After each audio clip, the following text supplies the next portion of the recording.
Sup you beautiful people, hope you've had a fantastic day. Welcome back to another new episode of What If Naruto Abandoned Konoha after the Sasuke Retrieval Arc. What if Naruto, the hero we know, left Konoha after his devastating failure to retrieve Sasuke? Imagine the hidden leaf without its brightest beacon, forcing new heroes and villains to rise. This isn't just a fan theory. It's a deep dive into an alternate reality where Naruto's choices reshape the entire ninja world. If you guys enjoy this what if, comment down below and let me know. And go ahead and check out other what ifs in the channel after watching this video. Don't forget to subscribe and leave a like, and also share this video with your friends. So now let's start this video. The morning sun felt different on his face, harsher somehow, less forgiving than it had ever been within Konoha's walls. Naruto had been walking for 3 hours, following a merchant road that led northeast toward the land of hot water, and already the familiar weight of the village at his back was gone, replaced by something he'd never experienced before. Complete isolation. It should have been terrifying. Instead, as he crested a hill and looked back to see no trace of Konoha's walls or towers on the horizon, he felt something close to relief. For the first time in his life, no one was watching him, evaluating him, judging his every action against impossible standards. He was just Naruto, walking down a road toward an uncertain future, and that anonymity felt like the most precious gift he'd ever received. "How does freedom taste, Kit?" Kurama's voice held a note of satisfaction that hadn't been there during their conversations in the village. "Different from the scraps they fed you, I imagine." "Different," Naruto agreed, adjusting his backpack straps. "Scary but different. Fear is natural when cages are opened. Most prisoners become so accustomed to their bars that they forget the world exists beyond them. You, at least, had the courage to step outside." The compliment, if that's what it was, surprised him. In all their interactions, Kurama had never offered praise for anything except violence or displays of power. This felt different, more personal, as if the fox actually approved of his choice to leave. "Where am I going?" Naruto asked, voicing the question that had been nagging at him since he'd passed through Konoha's gates. "Wherever you wish. For the first time in your life, that choice is entirely yours to make." The concept was so alien that Naruto almost stumbled. He'd never made a major decision without considering how it would affect his standing in the village, his relationships with his teammates, his progress toward becoming Hokage. Now, suddenly, those considerations were irrelevant. He could go anywhere, do anything, become anyone he wanted to be. The freedom was intoxicating and paralyzing in equal measure. By midday, he'd reached a crossroads where the main merchant route split into 3 different paths. A weathered signpost indicated distances to various towns and cities, each name representing possibilities he'd never considered before. To the north, the land of hot water, known for its neutral status and peaceful hot springs.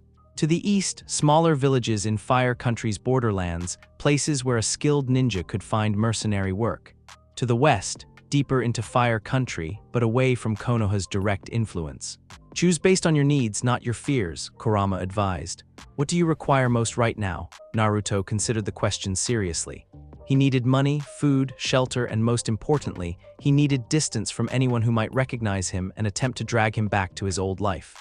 The northern route seemed safest. The land of hot water's neutrality meant fewer questions asked, and the hot springs might provide opportunities for work that didn't involve violence. He took the northern path. The first sign that his new life wouldn't be as simple as walking away came that evening, when the sun began to set and he realized he had no idea how to camp in the wilderness. Oh, he knew the theory. Academy classes had covered basic survival techniques, and he'd been on missions that involved overnight stays in the field. But those missions had always included teammates who handled the details. Sasuke's Uchiha training had included wilderness survival, Sakura had studied extensively, and Kakashi had simply taken care of things with the casual competence of someone who'd been doing it for decades. Naruto had never actually built a fire from scratch, never purified water from a stream, never identified which plants were safe to eat and which weren't. He'd been the loud, enthusiastic member of Team 7, the one who provided combat power and determination, while others handled the more technical aspects of mission planning. Now, standing in a clearing beside a small stream as darkness fell around him, he felt the first real pangs of uncertainty about his decision to leave. "Second thoughts already, Kit." "No," Naruto said firmly, though his voice carried less conviction than he'd intended. "I can figure this out. How hard can it be?" "Harder than you imagine, easier than you fear. Humans managed to survive for thousands of years before villages and mission supplies. You simply need to remember skills that civilization has made you forget. With Kurama offering occasional guidance, Naruto managed to get a small fire started using techniques he half-remembered from old lessons. The flames cast dancing shadows across the trees around his makeshift camp, creating a pocket of warmth and light that pushed back the darkness but couldn't quite banish his growing hunger. He'd brought some travel rations from his apartment, but they wouldn't last more than a few days. If he was going to survive on his own, he needed to learn to find food in the wilderness. The stream provided clean water once he'd purified it with a basic jutsu, but sustenance was a more complex problem. There were berries growing on bushes near the water's edge, dark purple clusters that looked appetizing in the firelight. Naruto had eaten berries before during missions, though usually someone else had identified them as safe first. These looked similar to ones he remembered, and his empty stomach was making the decision feel urgent. Careful, Kit. Not all that appears nourishing will sustain you. They look like the ones we ate during the mission to Wave Country, Naruto said, reaching for a cluster. Do they? Look more closely. Naruto paused, studying the berries more carefully. They were the right color, the right size, growing in the right kind of cluster. But something about them felt wrong in a way he couldn't articulate. A subtle difference in the way the light reflected off their surface, maybe, or the particular shade of their darkness. Trust your instincts, Kit. What does your body tell you about those berries? When Naruto really focused, setting aside his hunger and his desire for a simple solution, he could sense something off about the plant. Not obviously dangerous, but not quite right either. The feeling was subtle, like a whisper at the edge of consciousness, but unmistakably present. He pulled his hand back. Wise choice. Those berries would not have killed you, but they would have made you very sick for several days. Your instincts are better than you realize. You simply need to learn to listen to them. How do you know what they are? Naruto asked. I have been sealed within Jinchuriki for decades, Kit. I have felt their experiences, their hungers, their struggles to survive. Knowledge accumulates over time, and I share what I have learned with those who prove worthy of it. The idea that Kurama was offering him knowledge earned through the experiences of previous hosts was both fascinating and disturbing. How many others had the fox guided through moments of survival and desperation? What happened to them? Naruto asked quietly. The other Jinchuriki you've known, they died, Kurama replied matter-of-factly. Some in battle, some from the strain of containing my power, some from the isolation and hatred that comes with being a demon container. All of them died younger than they should have, worn down by burdens they never chose to carry. Is that what's going to happen to me? That depends entirely on the choices you make from this point forward. Unlike them, you have recognized the futility of seeking acceptance from those determined to withhold it. Unlike them, you have chosen to walk away from the systems that would consume you. Your fate is not sealed, Kit. It is yours to determine. Naruto stared into the fire, watching the flames dance and shift as he processed Kurama's words. The fox was offering him something no one else ever had: complete agency over his own destiny. Not the false choice of becoming Hokage or failing his dreams, not the narrow path of village service with its endless requirements and restrictions, but genuine freedom to decide what kind of person he wanted to become. It was the most terrifying and liberating realization of his life. He slept fitfully that first night, unused to the sounds of the forest and the vulnerability of having no walls around him. Every snap of a twig, every rustle of leaves, every distant animal call brought him partially awake, hand reaching instinctively for weapons that were never quite where he expected them to be. When dawn finally came, he was exhausted and disoriented, his body aching from sleeping on the ground and his mind fogged with the residue of uneasy dreams. The fire had died to cold ashes sometime during the night, leaving him shivering in the morning chill. Your first lesson in independence, Kit. Comfort is not guaranteed. It must be earned and maintained through constant vigilance. Naruto restarted the fire with numb fingers and heated water for tea, grateful for the small comforts that remained. As he sipped the hot liquid and felt warmth return to his body, he found himself thinking about his apartment in Konoha, the soft bed, the reliable heat, the easy access to hot food and clean water. He pushed those thoughts away. Comfort could be a cage as surely as any prison bar, and he'd chosen freedom over ease. The adjustment would be difficult, but it was necessary if he truly wanted to discover who he was beneath all the expectations and obligations that had shaped his life. After a breakfast of travel rations and stream water, he resumed his journey north. The road was less traveled here, winding through forests and hills that grew wilder with each passing mile. He saw other travelers occasionally, merchants with guards, lone wanderers like himself, the occasional patrol of ninja from villages he didn't recognize. But he avoided interaction, keeping to himself and drawing no attention. It was mid-afternoon when he made his first serious mistake. The berries grew beside a small pond where he'd stopped to refill his water bottles. They were different from the ones he'd almost eaten the night before, smaller, redder, growing in neat clusters that reminded him of ones he'd definitely eaten before during missions. His stomach had been growling for hours, his travel rations dwindling faster than expected, and these looked completely familiar. "Kit," Kurama's voice carried a note of warning, but Naruto was already reaching for the berries.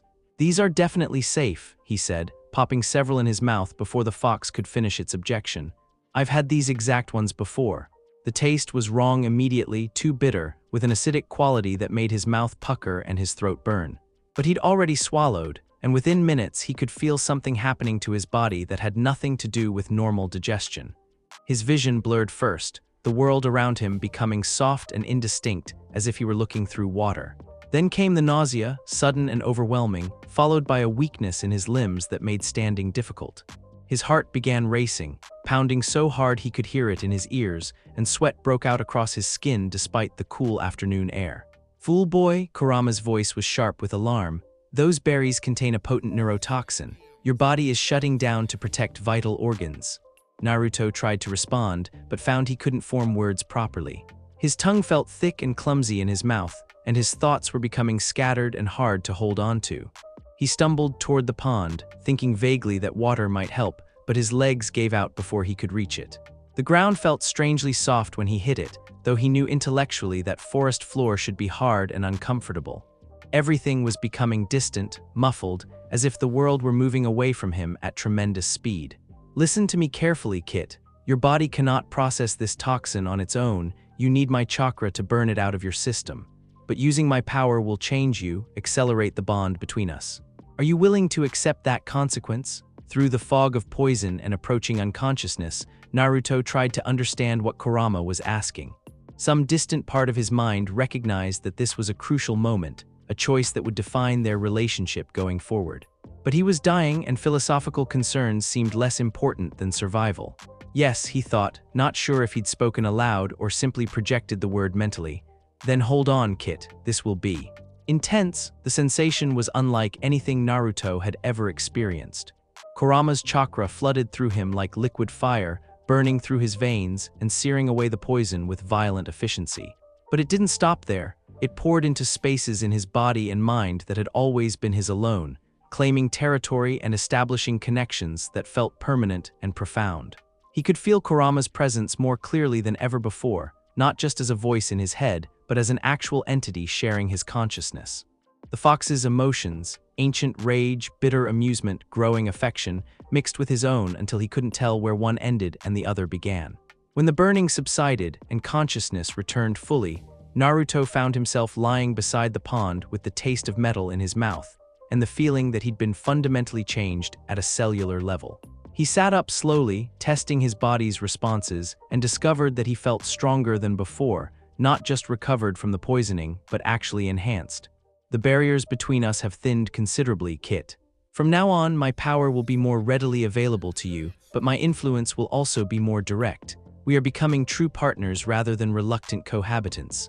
"Is that good or bad?" Naruto asked, though he suspected the answer was more complex than either option. "It is what it is. Power always comes with a price, and freedom always requires sacrifice. You have chosen both power and freedom. Now you must learn to live with the consequences of those choices." As Naruto gathered his belongings and resumed his journey north, he could feel the truth of Kurama's words in every step he took. Something fundamental had shifted during those moments of shared desperation and mutual dependence. He was still himself, but he was also something more, something that had never existed before in the long history of Jinchuriki and their sealed demons.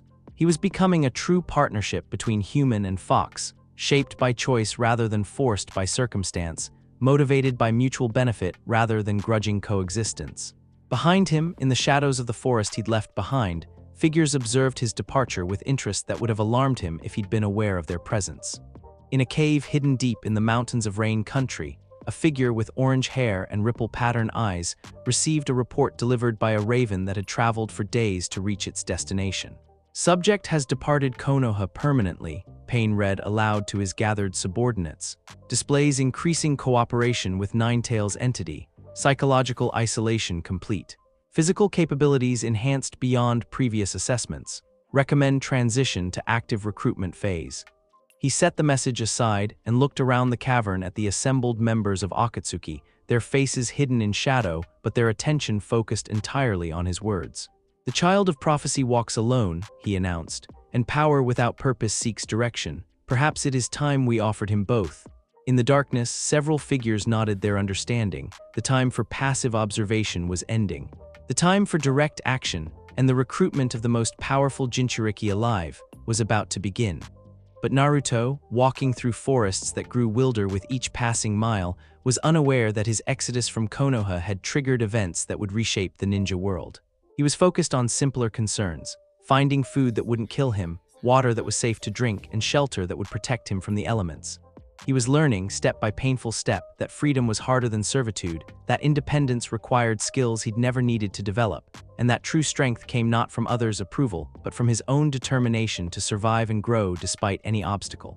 Well done, Kit, you survived your first real test of independence. There will be many more, but each one will make you stronger, more self-reliant, more truly yourself. As the sun set on his first full day away from Konoha, Naruto made camp beside another stream, built another fire, and settled in for another night of learning to live by his own choices rather than others' expectations. It was harder than anything he'd ever done. It was also the most honest life he'd ever lived. Naruto had been on the road for 5 days when he learned his first hard lesson about the difference between being a Konoha ninja with backup and being a lone wanderer with nothing but his wits and whatever power he could muster. The lesson came in the form of 8 men with scarred faces and predatory grins, emerging from the forest on either side of the narrow mountain pass he'd been following toward the hot water border. They moved with the casual confidence of people who'd done this many times before, positioning themselves to block both his forward path and any retreat. Well, their leader said, a massive man with ritual scars covering his shaved head and a sword nearly as tall as Naruto strapped to his back. What do we have here? A lost little ninja, all alone in the big scary wilderness. The others laughed, a sound devoid of humor that made Naruto's skin crawl. These weren't desperate men driven to banditry by circumstance. They were predators who enjoyed their work, who took pleasure in the fear they caused. Careful, Kit, these ones have killed before and recently. I can smell the blood on them. Naruto's hand moved instinctively toward his kunai pouch, but he forced himself to remain calm. 8 against 1 were poor odds, especially when he didn't know their capabilities, but maybe he could talk his way out of this without violence. I don't want any trouble, he said, keeping his voice steady. I'm just passing through. Oh, but trouble wants you, the leader replied, drawing his massive sword with a theatrical flourish. See, this here's our road, our territory. And travelers who want to use our road need to pay a toll. What kind of toll? Everything you've got, boy. Weapons, money, food, that nice backpack. The man's grin widened to show missing teeth. And maybe we'll let you keep walking instead of feeding you to the crows. Around him, the other bandits were also drawing weapons, swords, axes, a couple of crude spears. Not ninja gear, but effective enough against an unprepared target. They spread out further, closing off any possibility of escape through speed alone. They mean to kill you regardless of what you surrender, Kit. I can taste their intentions. They're planning to take your belongings and your life. Negotiation is pointless. Naruto's options ran through his mind rapidly. He could try to break through their lines with pure speed, but the pass was narrow and they were positioned well. He could use shadow clones to even the odds, but that would reveal his ninja abilities and potentially attract unwanted attention from other sources. Or he could surrender and hope they kept their word, but Kurama was probably right about their ultimate intentions. I don't have much, he said, buying time while he assessed their positions more carefully. Just basic traveling supplies. We'll be the judge of that, another bandit said, this one wielding paired short swords with the easy familiarity of long practice. Drop your pack and weapons, nice and slow, and we might make this quick. That settled it. Naruto had spent too many years being underestimated, dismissed, and threatened by people who saw him as weak or expendable. He'd walked away from Konoha to escape that dynamic, not to find new versions of it in the wilderness. No, he said simply. The words seemed to surprise them. Clearly, they were used to their victims being more cooperative when faced with overwhelming odds and the promise of death. No, the leader's scarred face twisted with anger. Boy, you don't seem to understand the situation you're in. I understand it perfectly, Naruto replied, his voice taking on an edge that hadn't been there moments before. 8 of you, 1 of me, isolated location, no witnesses. You think that makes me helpless? He reached into his kunai pouch, but instead of producing a weapon, he simply stood there with his hand resting on the leather. You're wrong. The attack came from 3 directions simultaneously. The leader charging straight ahead with his massive sword raised, 2 others flanking him from the sides with their weapons extended. It was a coordinated assault that would have overwhelmed most single opponents. Naruto wasn't most opponents. Shadow Clone Jutsu produced 4 copies of himself, each one moving to intercept a different attacker. But these weren't the enthusiastic, slightly clumsy clones he'd relied on during his time in Konoha. These moved with a fluid efficiency that spoke of recent hard experience, each one focused entirely on disabling their target with maximum effectiveness. The leader's massive sword met a kunai that somehow managed to deflect the much larger blade, sending the bandit stumbling past his intended target. Before he could recover, the clone had driven an elbow into his kidney with enough force to drop him to his knees, gasping in pain. The flanking attackers fared no better. One found his spear turned against him, its point redirected into his own thigh with surgical precision. The other discovered that ninja reflexes were considerably faster than bandit expectations, his paired swords useless against an opponent who was simply no longer where he'd been aiming. In less than 30 seconds, 3 of the 8 bandits were down, nursing injuries that had taken them completely out of the fight. Efficient, but you're holding back too much, Kit. These predators understand only strength and death. Anything less will be interpreted as weakness. The remaining 5 bandits had regrouped, their casual confidence replaced by wary respect.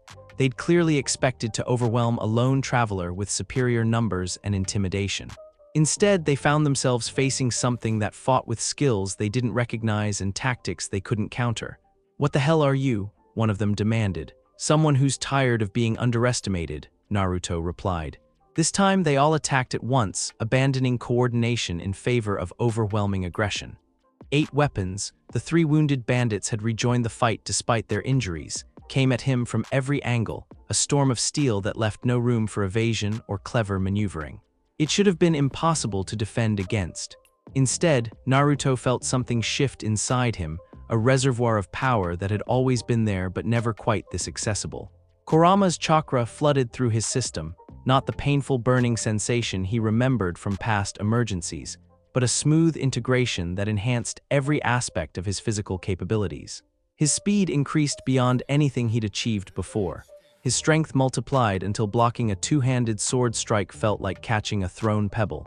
His awareness expanded to encompass every angle of attack, every shift in his opponent's positioning, every opportunity for counterattack.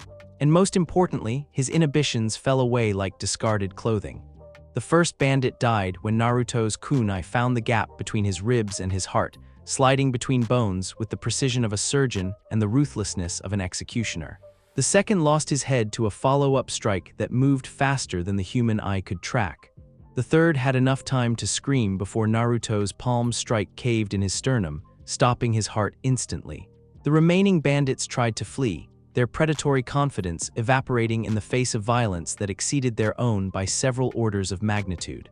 But enhanced by Kurama's chakra and freed from Konoha's restrictions on lethal force, Naruto was faster than panic-driven retreat. They died in the forest where they'd planned to kill him, their blood soaking into soil that had probably absorbed the life of many previous victims.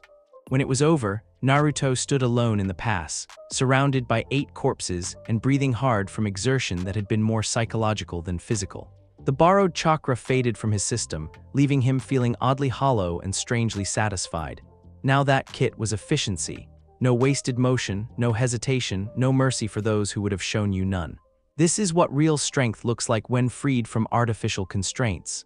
I killed them, Naruto said, though whether he was making an observation or a confession wasn't entirely clear. You defended yourself against predators who meant to murder you for sport. There is a difference, though I realize the distinction may be difficult to process given your village's peculiar notions about the sanctity of enemy life. Naruto looked down at the kunai in his hand, its blade now stained with blood that belonged to men who would never threaten another traveler. He'd killed before, of course. Missions sometimes required it, and the Fourth Shinobi War had involved plenty of lethal combat. But those deaths had been in service to Konoha, justified by duty and necessity and the greater good. These deaths were different. He'd killed these men not because a mission required it, not because his village demanded it, not because some higher authority had deemed them acceptable casualties. He'd killed them because they'd threatened him, and he'd decided their lives were worth less than his safety. It should have horrified him.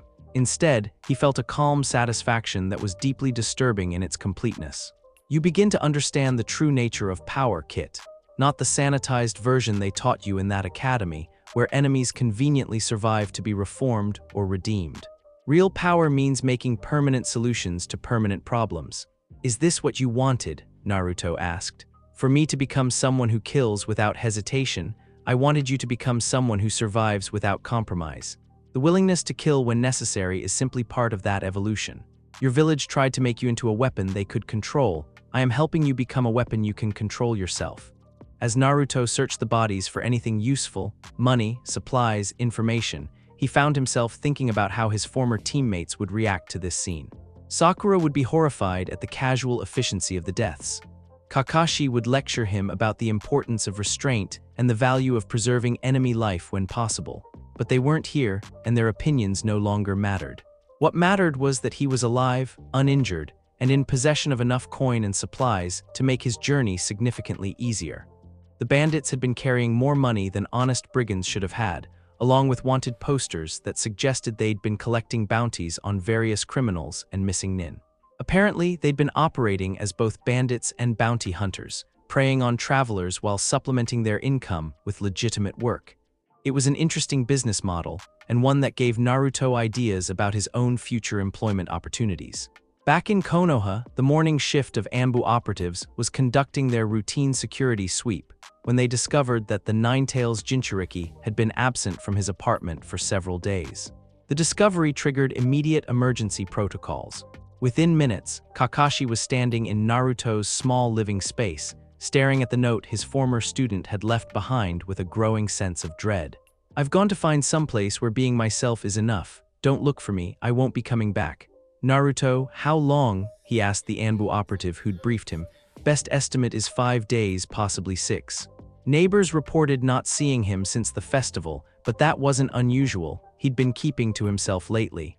Kakashi closed his eyes, trying to process the magnitude of what had happened.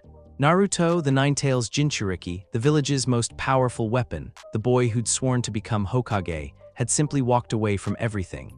No dramatic confrontation, no demands for reform, no final attempt to make his case for better treatment. Just a quiet exit and a brief note explaining that he was done. Inform the Hokage immediately, Kakashi ordered, full emergency protocols. And send word to Jiraiya, he needs to know what's happened. As the Anbu operative departed to carry out his instructions, Kakashi remained in the apartment, studying the note and trying to understand how he'd failed so completely that his student had chosen exile over reconciliation. The answer, when he found it, was written in the things Naruto had left behind. Photographs of Team 7 that had been carefully placed face down on the dresser. Mission reports that had been sorted and stacked with a precision that suggested finality rather than organization. Personal items arranged with the deliberate care of someone who didn't expect to return. This hadn't been an impulsive decision made in a moment of emotional crisis. This had been a planned departure, thought through and executed with the kind of careful consideration that Naruto rarely applied to anything.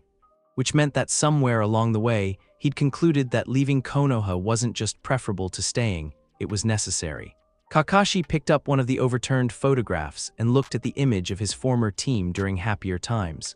3 young faces smiled back at him, full of hope and determination and the kind of innocent optimism that the world seemed designed to crush.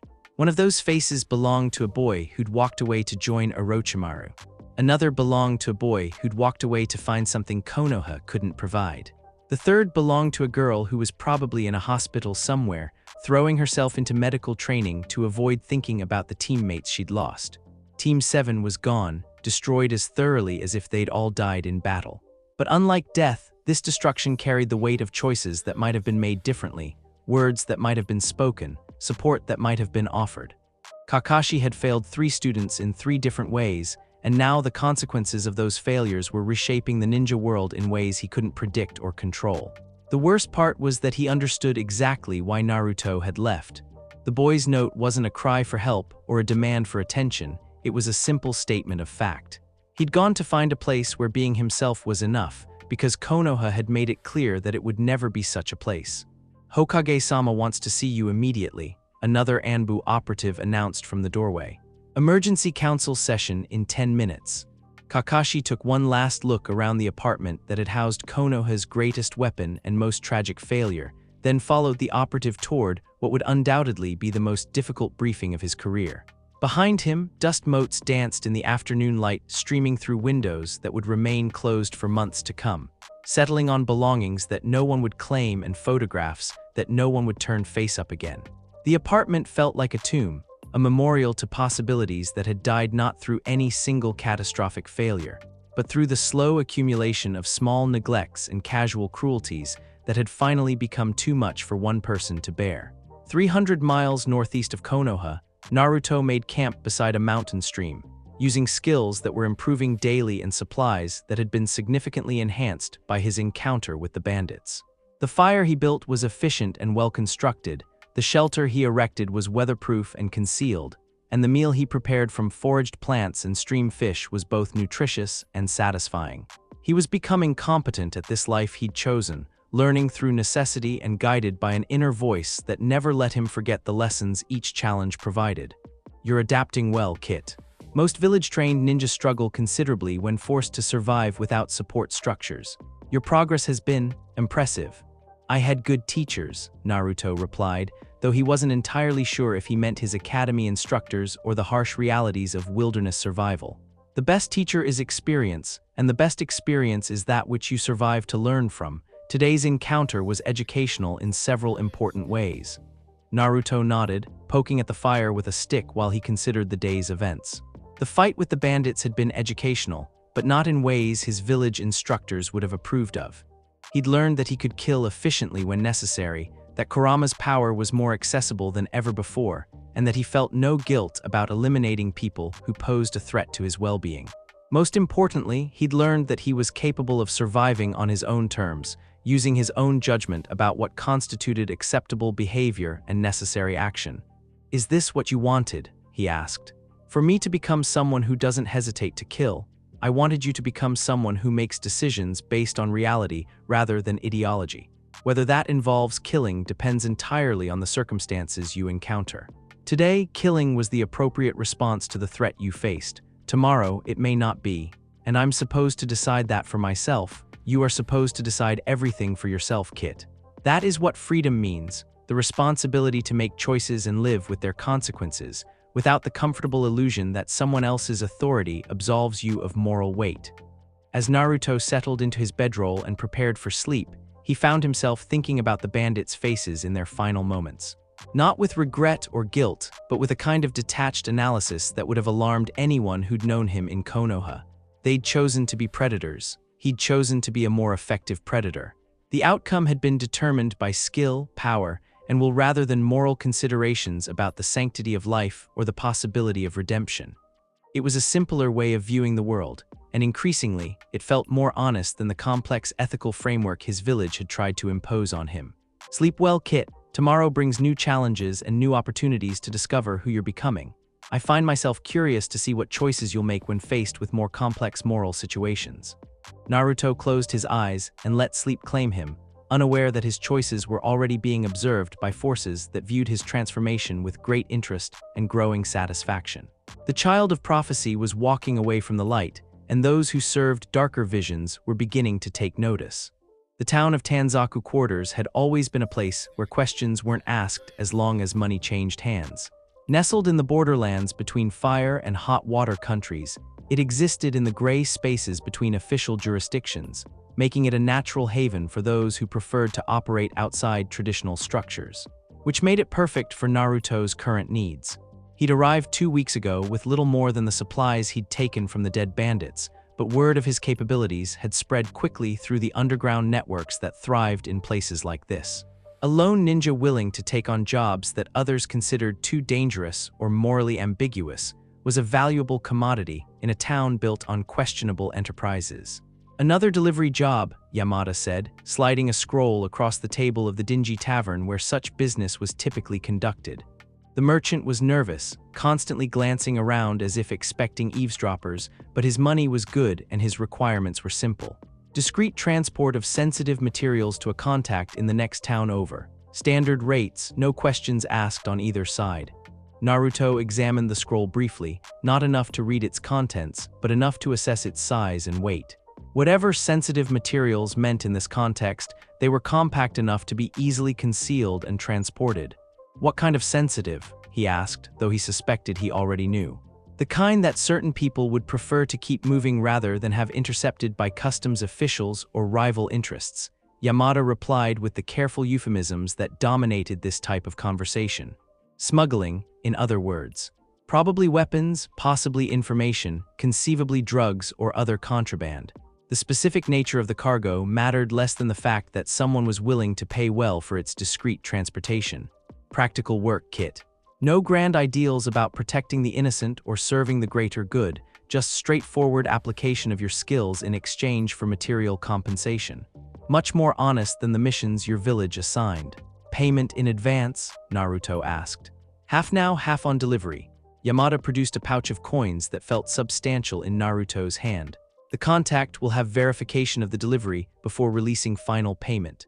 It was more money than Naruto had ever seen for a single mission, certainly more than Konoha had ever paid him for far more dangerous assignments. The irony wasn't lost on him. Honest work had paid poorly while questionable work paid very well indeed. "I'll take it," he said, pocketing both the money and the scroll. "Excellent. One word of caution, there have been reports of increased ninja activity on the roads lately. Official patrols, bounty hunters, that sort of thing. Nothing you can't handle, I'm sure, but it's worth being aware of." After Yamada left, Naruto remained in the tavern nursing a cup of sake and considering his options. 2 weeks of mercenary work had been educational in ways his academy training had never covered. He'd learned that moral ambiguity was more lucrative than righteousness, that reputation mattered more than official certification, and that independence came with responsibilities that village support had previously handled. He'd also learned that he was good at this life, perhaps disturbingly so. "First time I've seen someone order sake who looks like he should still be drinking milk." The voice belonged to a woman at the next table, middle-aged with graying hair and scars that spoke of considerable combat experience. Her clothes were nondescript but practical, and there was something about her posture that suggested she was accustomed to violence. "First time I've seen someone drinking alone who looks like she's expecting trouble," Naruto replied, without turning to face her directly. She laughed, a sound with genuine amusement in it. "Fair enough. Mind if I join you? Professional courtesy among fellow freelancers." Naruto gestured to the empty chair across from him, curious about what this woman might want. In his experience, approaches from strangers in places like this were rarely social. "Akiko," she said, settling into the chair with the fluid grace of someone who'd spent years fighting. "Former Hidden Stone, currently unaffiliated. I've been hearing interesting stories about a young blonde ninja who handles difficult jobs with impressive efficiency." "Stories can be unreliable," Naruto said carefully. "True.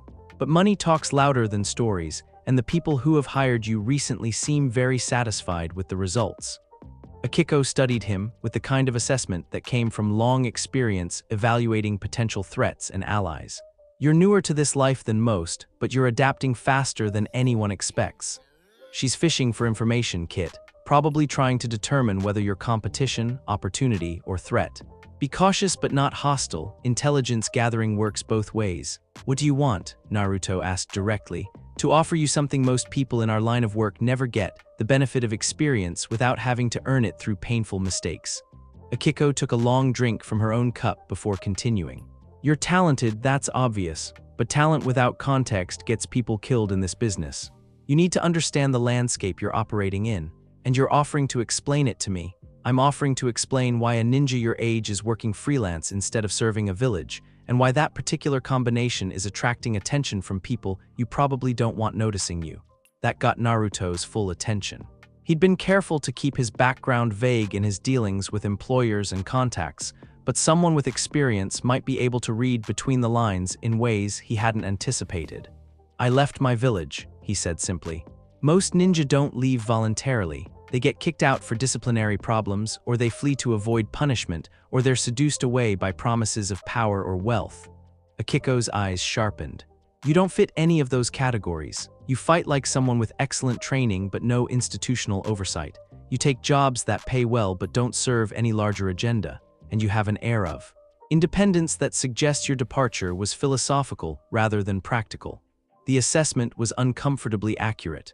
Akiko had identified patterns in his behavior that revealed more about his background than he'd intended to share with anyone. Impressive analysis, Kit. This one has considerable experience reading people and situations. Her offer of information may be worth considering. What kind of attention am I attracting? Naruto asked. The wrong kind. Word is spreading about a young ninja with unusual power and no village affiliation.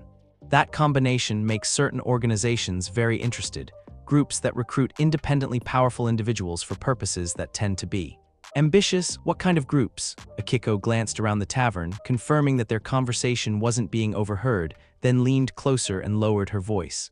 Have you ever heard of the Akatsuki? The name sent a chill down Naruto's spine.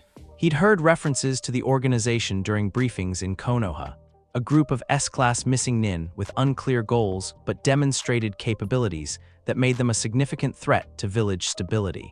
I've heard the name, he said carefully. They collect powerful ninja the way other people collect rare weapons, usually missing nin with specific abilities or bloodline limits, but sometimes they recruit directly from villages when they find someone who meets their criteria. Akiko's expression was grave. A young ninja with your apparent capabilities, operating without village oversight, would be exactly the kind of prospect they'd want to evaluate for potential recruitment. Interesting. Others have noticed your growing power and independence. The question is whether this represents opportunity or threat. Are you suggesting I'm being watched? I'm suggesting that in this business, paranoia is a survival skill. And I'm suggesting that you might want to be very careful about what jobs you take and who you associate with over the next few months. Naruto considered this information while finishing his sake. The idea that his activities were being monitored by unknown parties was disturbing, but not entirely surprising. He'd made no effort to hide his capabilities, and word traveled fast in the underground networks where he'd been finding work. Why are you telling me this? He asked. Professional courtesy, like I said, and because, Akiko hesitated, as if deciding whether to reveal something personal. Because I recognize something in you that I saw in myself years ago. The look of someone who walked away from everything they'd known because staying would have destroyed them. What happened to you? Hidden Stone decided I was too independent, too willing to question orders that didn't make tactical sense. They tried to correct my attitude through increasingly punitive assignments. Eventually, I realized that loyalty to an institution that didn't respect my judgment was just another form of self-destruction. She shrugged, so I left. Been doing this work ever since. The parallel to his own situation was obvious, and Naruto found himself studying this woman with new interest. She'd made the same fundamental choice he had, abandoning village security for personal autonomy, and she'd apparently survived and even prospered in the years since. Do you regret it? He asked. Leaving? Never. The life is harder in some ways, easier in others, but it's mine, shaped by my choices rather than someone else's expectations. Akiko stood to leave, dropping coins on the table to cover her drinks. Word of advice: develop new techniques, ones that don't fit the standard patterns your village taught you. If you're going to operate independently, you need capabilities that can't be easily predicted or countered by people who know your background. After she left, Naruto remained in the tavern thinking about her warning and her advice. The idea that he was being observed by organizations like the Akatsuki was concerning, but the suggestion about developing new techniques was immediately appealing. Wise counsel, Kit. Your village training, while competent, was designed to produce predictable results within established parameters. True independence requires abilities that exist outside those parameters. What kind of abilities? Techniques that blend your natural skills with my power in ways your instructors never imagined. Combinations of human ingenuity and demonic energy that create entirely new possibilities for combat and infiltration. That evening, in a secluded training area outside town, Naruto began experimenting with exactly those kinds of combinations. The breakthrough came when he stopped trying to control Kurama's chakra and started trying to blend it with his own techniques on a fundamental level. Instead of using the fox's power as an enhancement to existing jutsu, he began creating new techniques that incorporated both human chakra manipulation and demonic energy from their initial conception. The results were unlike anything he'd learned in Konoha. Shadow Clone Jutsu, enhanced with traces of Kurama's chakra, produced clones that were faster, stronger, and more durable than anything he'd created before. More importantly, they could maintain a subtle connection to the original that allowed for real-time coordination in ways that standard clones couldn't achieve.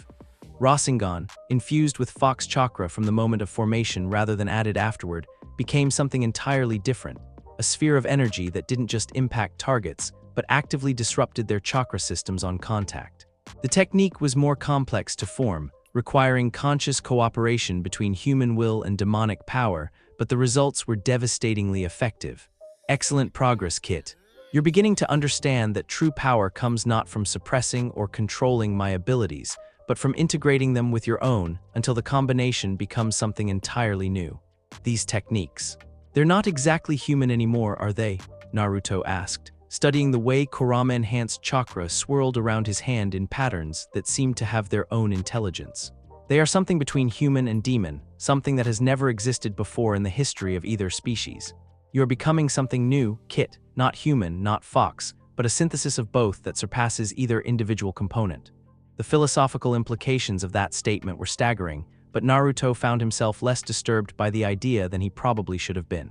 His humanity had been questioned, rejected, and conditionally accepted for so many years that the prospect of transcending it entirely felt almost liberating.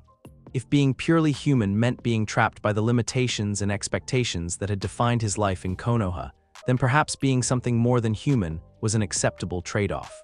He was deep in his training, working on a technique that combined shadow clones with foxfire chakra, when he became aware that he was no longer alone in the clearing.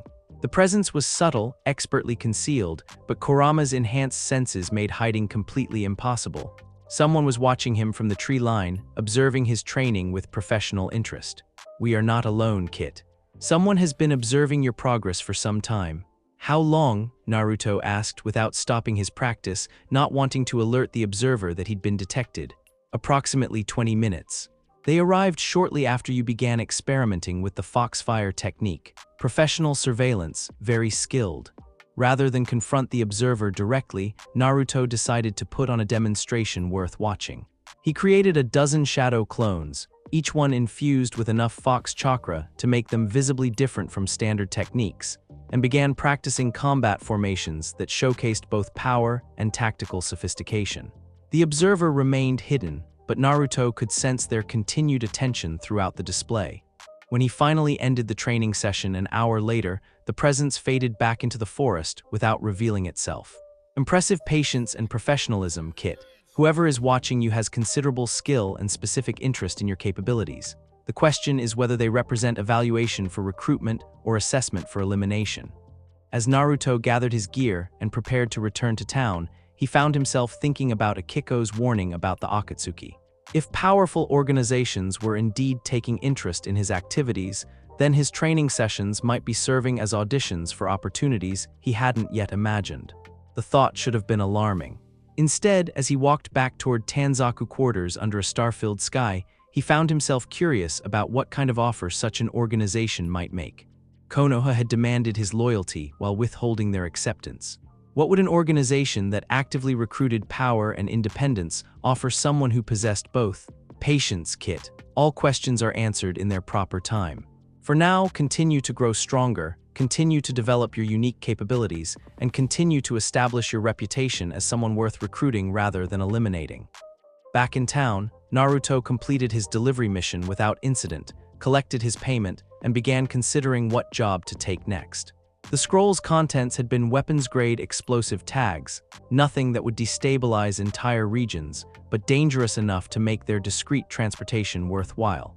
He was becoming comfortable with moral ambiguity, he realized. The absolute certainties that had defined his worldview in Konoha were giving way to more pragmatic considerations about what was necessary, profitable, and personally satisfying.